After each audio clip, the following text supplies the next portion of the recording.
hak apa yang dilepaskan Tuhan Yesus adalah hak untuk mendapatkan kesempatan ditolong. Seharusnya dia bisa berkata, "Bapa, tolong aku." Amin. "Bapa, tolong aku, lepaskan aku, terlalu sakit Bapak." Bagaimana Bapak Sihaan ketika melihat anaknya si Josia disalibkan dan Bapak diam saja? Begitulah rasa Tuhan Yesus. Penderitaan yang kau alami sama seperti Jumat Agung. Cinta yang kau terima sama seperti Paskah. Amin. Penderitaan, kesusahan yang kau alami begitu berat itu sama dengan Jumat Agung. Tetapi cinta, penghormatan yang kau terima selama ini itu sama seperti Paskah. Tuhan Yesus mengalami penderitaan, itulah Jumat Agung. Dia berkata, "Eli, Eli lama sabachthani." "Allahku, Allahku, mengapa engkau meninggalkan aku?" Dia merasa ditinggalkan. Kalau kita belajar bahasa aslinya, "Mengapa engkau meninggalkan aku?" Sebenarnya bahasa asli itu seperti artinya begini, "Mengapa engkau memalingkan muka dari aku?" Amin.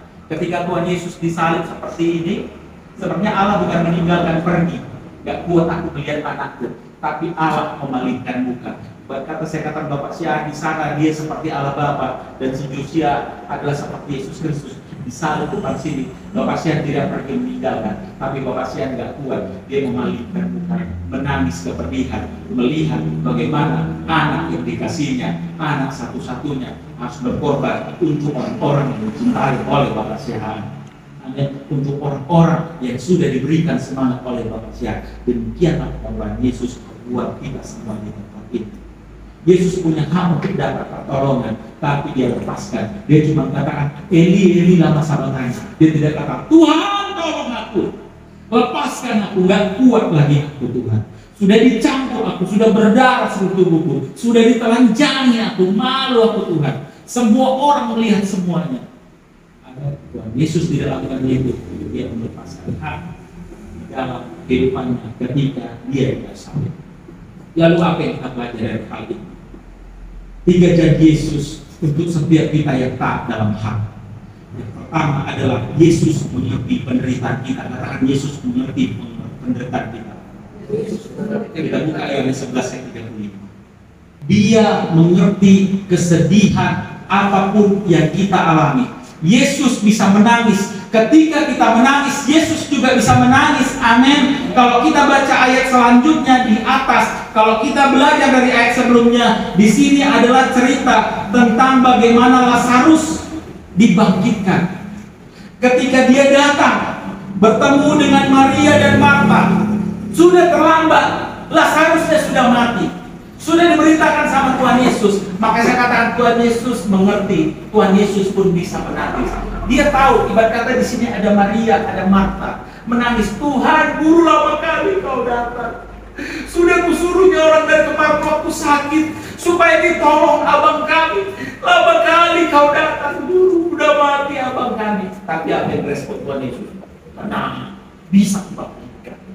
Tuhan Yesus tidak seperti itu. Amin. Tapi Tuhan Yesus menangis dengan orang yang terbuka. Maria menangis, Marta menangis. Tuhan Yesus juga mengerti bagaimana rasanya kehilangan. Amin. Walaupun setelah dia menangis, dia membangkitkan Lazarus sehingga Lazarus bangkit. Amin. Yang pertama sekali yang harus kita pelajari tentang berkat daripada ketaatan, daripada melepaskan hak adalah Yesus mengerti penderitaan kita. Yang kedua, kita buka 2 Korintus 1 ayat 3 sampai 4. Penderitaan kita yang kedua adalah Dia akan menguatkan kita dalam penderitaan. Ketika Mama Tiara ada dalam kesusahan, Tuhan akan menguatkan. Ketika Tuhan Yesus ada dalam kesusahan, malaikat Tuhan menguatkan dia. Semua orang, sekalipun kita saat ini mungkin belum mengalami penderitaan, menganggap diri kita juga mungkin orang yang paling susah di muka bumi ini, Dia akan menguatkan dan menghibur. Dia akan menguatkan orang lain yang mengalami penderitaan. Bahwa penderitaan yang kita alami hanyalah sementara, akan berganti dengan kemuliaan yang kekal. Amin. Penderitaan yang kita alami itu tidak akan abadi, hanya hitungan hari semuanya akan selesai. Bagian kita adalah bergumul, berdoa, menyerahkan semuanya kepada Tuhan. Yang terakhir, janji apa yang kita pelajari dari ketaatan untuk melepaskan hak. Yang ketiga adalah kita bisa mengekspresikan rasa sakit kepada Yesus. Katakan rasa sakit. Siapa di tempat ini tidak pernah mengalami rasa sakit? Mungkin sakit hatimu, sakit badanmu, sakit perasaanmu, semuanya pasti pernah mengalami rasa sakit. Tapi kita bisa mengekspresikannya kepada Yesus. Terlalu sakit Tuhan, terlalu jahat perbuatannya Tuhan, terlalu dan terlalu. Ayat terakhir kita baca 2 Korintus 4 ayat 17 sampai 18. Engkau sakit, tanganmu sakit, kepalamu sakit, atau hatimu sakit, itu hanya sementara. Akan ada bagaimana engkau mengalami sukacita yang lama, itu hanya sementara. Sekalipun sakitmu itu membawa engkau kepada kematian, itu hanya sementara. Firman Tuhan katakan di ayat 18 sekali saya baca, sebab kami tidak memperhatikan yang kelihatan, melainkan yang tak kelihatan. Karena yang kelihatan adalah sementara, sedangkan yang tak kelihatan adalah kekal. Cara kita melihat akan menentukan respon kita. Kalau kita melihat itu kesusahan, maka itu akan menjadi susah dan rumit. Amin. Tapi kalau kita melihat itu hanya sebagai ujian untuk kita bisa melihat kemuliaan. Katakanlah, tadi saya pagi nonton video Nick Vujicic. Amin. Nonton video Nick Vujicic. Bagaimana dia tidak ada tangan, tidak ada kaki, tapi bagaimana dia berkhotbah di Amerika, saat ini tinggal di California. Bagaimana dia memberitakan Injil kepada artis-artis. Amin. Bagaimana ketika setiap kali dia berjalan, ketika setiap kali dia ditopang, ketika setiap kali dia duduk di keramaian, ketika dia berbicara, ketika dia duduk di mimbar, semua orang memandang kepada tubuhnya. Boy don Magdala, dengan patah, dengan tangan. Apa yang bisa dia lakukan? Setiap kali dia duduk, dia hanya diam. Dan orang lihat patungnya itu, apa itu? Tapi ketika dia bergerak dan tersenyum, so, hidup. Pikir belum jadi, manusia kawin dua, ternyata hidup.